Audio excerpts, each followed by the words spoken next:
so I'm Sarah Peterkin. I work for TakeArt. TakeArt's an organisation, an outreach organisation that works across the whole of Somerset on a number of different projects, including the Rural Touring Project, which is the project I had responsibility for, funded for the first time through that programme. That was funded through the Clusters and Networks programme, yes, part of the Business Rate Retention Fund. Yeah? That's right, the Clusters and Networks programme. Yeah. And it was a new project for us. Totally Local brought together our rural touring promoters, our network of rural touring promoters, and our network of theatre makers and performers across Somerset. So the project enabled us to really build relationships between those two groups of people for the first time ever. In the past, it's always been us that knew the promoters and TakeArt, who also knew the theatre makers, but to bring the two together was a first for us, and it made a huge impact and resulted in a lot of work taking place outdoor over the last summer.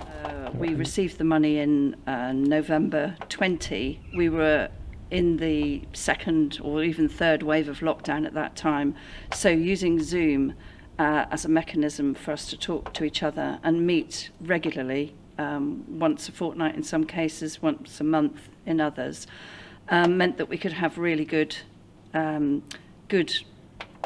lengthy meetings to really get to know each other and to bind people together. And did you find them from the performers, did they see the real value? Because I guess you probably get to a level of potential isolation with COVID, certainly if they're individual performers. Yeah, absolutely. A lot of our theatre makers that we work with are solo artists. They don't very often get together with other artists, so to come together in a network meeting with other artists as well as promoters really sort of bound them into a new way of working. And in fact, as a result, a lot of those artists are now working together, whereas before they worked in isolation. So they are now pooling their resources and combining their skills and maybe working together. Somebody would recommend a stage manager or a production manager, and so they're combining their business skills together. So it's really helped to build that network. And then what about the future? Talking earlier, and at this point I'd like to introduce Danny Pedler, who is joining TakeArt and who will be running the Rural Touring Programme and hopefully the Totally Local Programme next summer.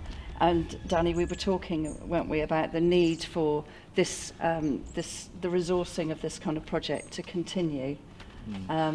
Yeah, because although the connections and the relationships are forged, those need to be managed, and there needs to be a certain amount of nurturing that TakeArt has to do in brokering those relationships. So there is a future, there is a legacy project for this.